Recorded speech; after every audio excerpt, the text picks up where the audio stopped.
Ezekiel 39, the people restored.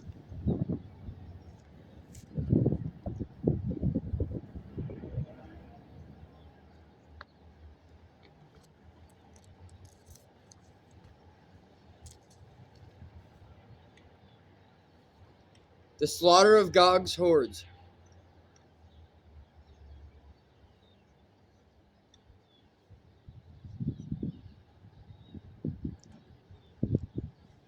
Son of man, prophesy against Gog.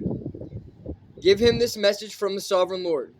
I am your enemy, O Gog, ruler of the nations of Meshech and Tubal. I will turn you around and drive you toward the mountains of Israel, bringing you from the distant north.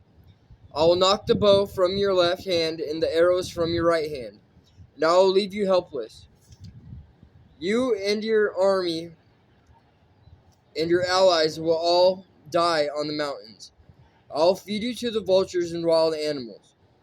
You will fall in the open fields, for I have spoken, says the sovereign Lord. And I will rain down fire on Magog and on all your allies who live safely on the coast. Then they will know that I am the Lord. In this way, I will make known my holy name among my people of Israel. I will not let anyone bring shame on it, and the nations too will know that I am the Lord, the Holy One of Israel. That day of judgment will come, says the sovereign Lord. Everything will happen just as I have declared it. Then the people in the towns of Israel will go out and pick up your small and large shields, bows and arrows, javelins and spears, and they will use them for fuel. There will be enough to last them 7 years. They won't need to cut wood from the fields or forests, for these weapons will give them all the fuel they need. They will plunder those who plan to plunder them, and they will rob those who plan to rob them, says the sovereign Lord. And I will make a vast graveyard for Gog and his hordes in the valley of the travelers east of the Dead Sea. It will block the way of those who travel there, and they will change the name of the place to the Valley of Gog's Hordes. It will take 7 months for the people of Israel to bury the bodies and cleanse the land. Everyone in Israel will help, for it will be a glorious victory for Israel when I demonstrate my glory on that day, says the sovereign Lord. After 7 months, teams of men will be appointed to search the land for skeletons to bury, so the land will be made clean again. Whenever bones are found, a marker will be set up, so the burial crews will take them to be buried in the Valley of Gog's Hordes. There will be a town there named Hamanah, which means horde, and so the land will finally be cleansed.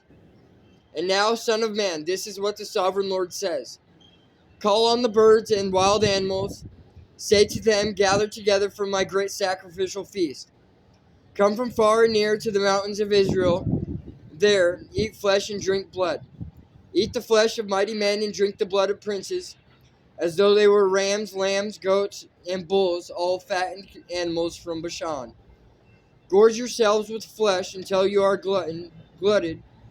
Drink blood until you are drunk. This is the sacrificial feast I have prepared for you. Feast at my banquet table. Feast on horses and charioteers, on mighty men and all kinds of valiant warriors, says the sovereign Lord. In this way I will demonstrate my glory to the nations. Everyone will see the punishment I have inflicted on them, and the power of my fist when I strike. And from that time on, the people of Israel will know that I am the Lord their God. The nations will then know why Israel was sent away to exile. It was punishment for sin, for they were unfaithful to their God. Therefore I turned away from them and let their enemies destroy them. I turned my face away and punished them because of their defilement and their sins. The restoration for God's people. So now this is what the sovereign Lord says. I will end the captivity of my people. I will have mercy on all Israel, for I jealously guard my holy reputation. They will accept responsibility for their past shame and unfaithfulness after they come home to live in peace. in their own land, with no one to bother them. When I bring them home from the lands of their enemies, I will display my holiness among them for all the nations to see. Then my people will know that I am the Lord their God, because I sent them away to exile and brought them home again. I will leave none of my people behind, and I will never again turn my face from them, for I will pour out my spirit upon the people of Israel. I, the sovereign Lord, have spoken. In Jesus' name I pray, amen.